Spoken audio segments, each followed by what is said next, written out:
Hey folks, it's Ardwulf. Welcome. We have an RPG flip through of something not particularly new, but it is new to me, and that is Into the Borderlands. So here's what this is. Now, those of you who have been around as long as I have will, of course, get an idea of what this is, even if you haven't seen it just from looking at the cover. And what we have here is a reincarnation, to use Goodman Games terminology, of two classic Dungeons and Dragons adventures, those being B1 In Search of the Unknown, which I never had, nor did I ever play through it, and B2, The Keep on the Borderlands, which of course I did have and played through multiple times and ran multiple times over the years. And this is and we'll go through the contents here. This is a huge volume. Now, they've done several of these. I think they're up to number 6, and the next one is going to be the Temple of Elemental Evil.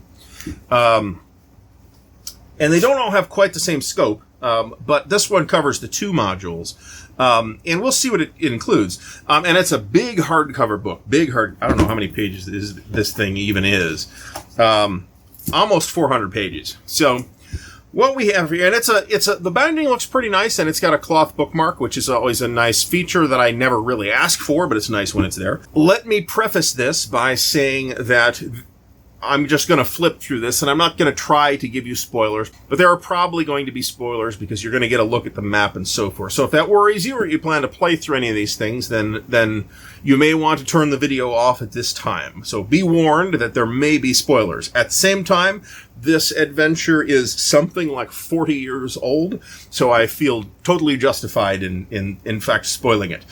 So looking inside, we have, of course, a map here in the inside Flyleaf, which is the Caves of Chaos, the centerpiece of B2. And we have a bunch of the original art.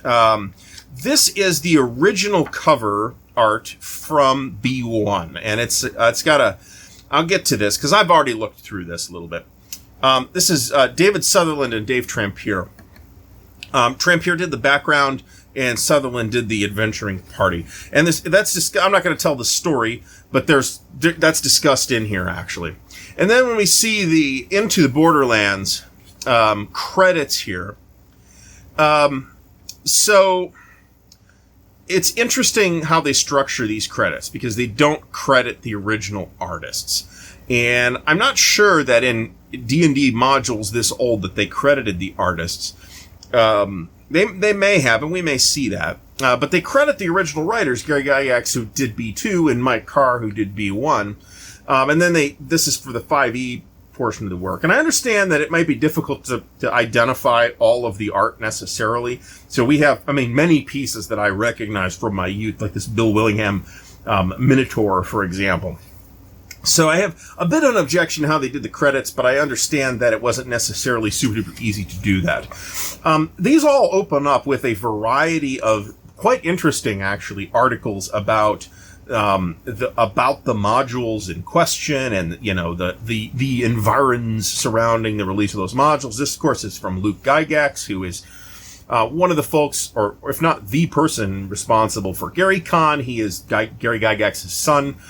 Here's Mike Merles, who works for Wizards of the Coast to this day, I believe, discovering the Caves of Chaos. There's even some cool little Luke Gygax family photos here, which is pretty neat. Thing by Brendan LaSalle, how B2 started my adventure module collection. I would characterize all of these introductory articles as absolutely fluff, but nevertheless, they are tremendous fun to read. I've read through all of these already, actually, whereas I haven't actually read through all of the modules so far. So don't take this as like a review or anything like that.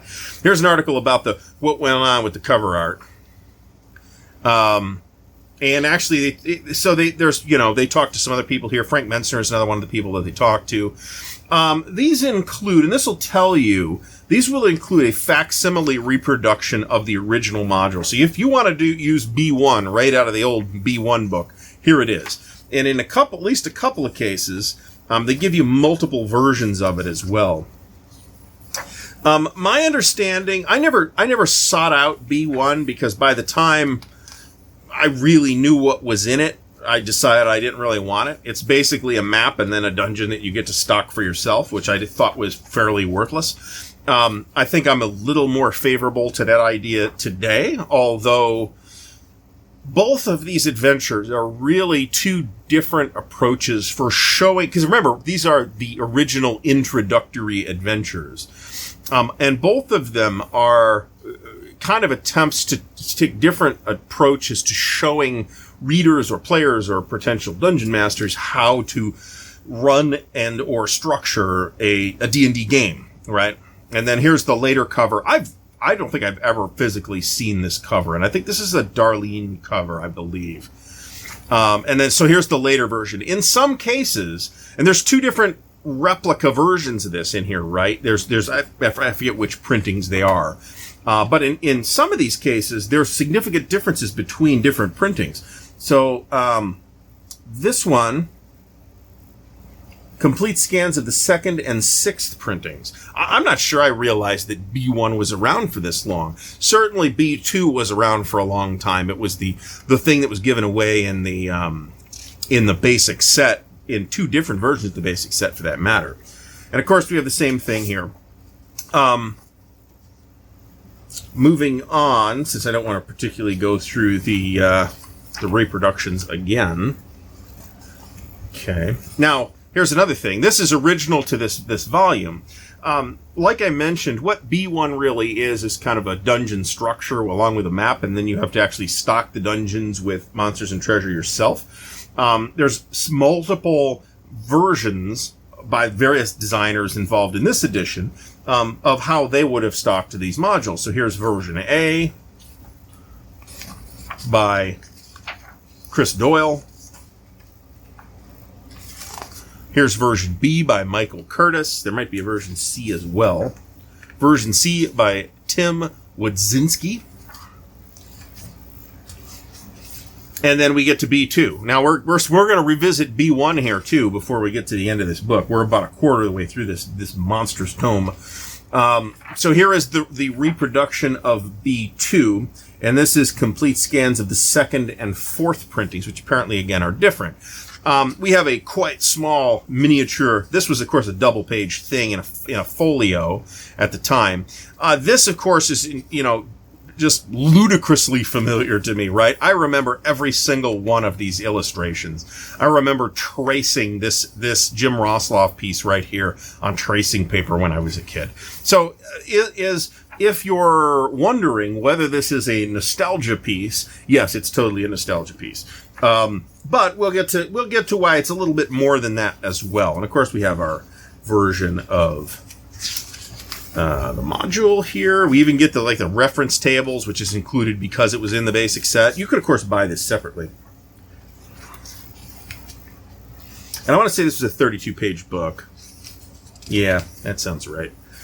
And then we have a slightly different one from a later printing, which I think isn't that different. I think there are some small differences.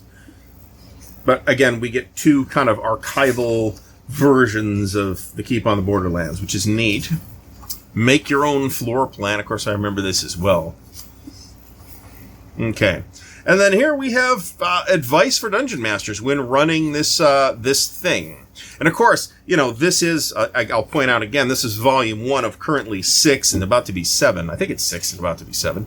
But they've done mostly basic and expert modules. They've done this. They've done the Lost City, which I flashed earlier. They've done the Isle of Dread, which is the other one that I want, because that's another one that I remember very fondly. Here's how to use B1. B2 notes for the Dungeon Master, how to be an effective Dungeon Master. It's interesting that information is included here. I don't know how useful it would be, but because I haven't read this section, but I have a hunch that it is nevertheless fairly entertaining to read. And then we have Chapter 6. It's interesting that they structured it this way, because what this is a D&D 5th edition conversion of In Search of the Unknown. And in many cases, where there are gaps in the original modules, those gaps are filled in here. So we have the Caverns of Quasqueton, Wizard's Laboratory, And there's a whole bunch of detail on these rooms, but I think the stocking is left up to you. And then they might touch on that again later on. And of course, there's multiple dungeons. Well, it's quite a big dungeon, actually. Back in the day, you were assumed to be able to get through one of these big dungeons in a convention scenario. And then they'll give you additional encounters as well. So you have the Wizard's Tower, which was not in the original module. This is, I forget what the wizard's name was. And then Zeligar's Sanctuary and Rogon's Tomb. So you have additional adventure areas in here. And another thing that they've done is they've actually placed the Into the Unknown dungeons on the wilderness map for the Keep on the Borderlands. And it more or less works. I mean, there was like other stuff mentioned in the module too. And then here's a thing on how to key it. And then we get to the Keep on the Borderlands, which once again is a complete 5th edition treatment of the Keep on the Borderlands, including the Keep itself and the wilderness. Here we have the wilderness map. Here's the Keep. Here's the Into the Unknown, and here's the Caves of Chaos, which is kind of this little ravine type of place. I'll be honest, I have tremendous fondness for this adventure, and in terms of like encounter balancing, I think B2, which I can comment on much more clearly than B1, because like I said, I never played B1, and they didn't stock the dungeon for you. So, who knows how your local dungeon master handled it. There was definitely some interesting things about the way the dungeon itself. It's really a series of a large number of mini dungeons, but it's pretty arbitrary as to which of these encounter areas you will stumble into, right? If you miss Cave A or turn the other way when coming into the ravine, you might end up in the Ogre Cave instead of the Kobold Cave at level 1 and get killed fairly easily. So it's like there's like this whole series of caves, many of which are in fact connected by secret doors or tunnels or whatever. And there's a kobold cave, there's a couple of orc lairs, there's goblins and hobgoblins, there's like an evil temple or evil sanctuary with a bunch of undead in it. There's at least one ogre, like I said, and then there's a tunnel, number 51 here, that leads off the edge of the map to a thing that was left to the dungeon master to develop in the first place. But as like a way, and none of this makes an absolutely enormous amount of sense, right? It's not really a funhouse dungeon. There's kind of a reason why all these evil critters have inhabited these caves, which is, this sort of evil, place in the evil temple. But not a ton of effort was put into like building a coherent ecology around this or anything like that. But on the other hand, it did some really interesting things and showed you playing through it. It's like, okay, so these kobolds are a manageable encounter for first level characters. Maybe the ogre's not, right? So as an exercise intended strictly for brand new players, and happens also because the way it was sold, to be an adventure that a lot of people went through back in the day. I mean, I would venture to say that more people started playing D&D with this adventure than probably any other adventure. That's probably fairly likely. Then a lot of people are going to have, recollections for it. Of course, sometimes maybe the dungeon master wasn't brand new and made some more sophisticated adjustments. Here's additional encounters, which you can tack on. Additional caves that are in different places. Verminous Caves, Hidden Temple of Chaos, The Way Down. I think this might be that thing that runs off the edge of the map, actually. So there's a whole bunch of stuff here. New magic items and spells. Not a big section here for B1 and B2. So, like, one for the Isle of Dread is a huge section, because there was a ton of new monsters and things in there.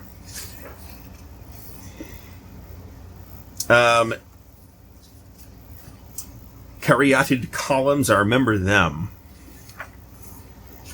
Cave fishers, I remember them. I don't know if I remember from these modules or not, but elite bullywugs. I don't remember bullywugs being in this adventure.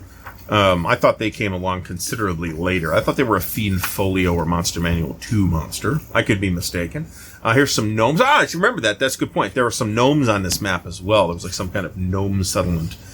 Kobold Sorcerer. So we got a whole bunch of Thules. I remember Thules. There's a whole bunch of stat blocks here in the back.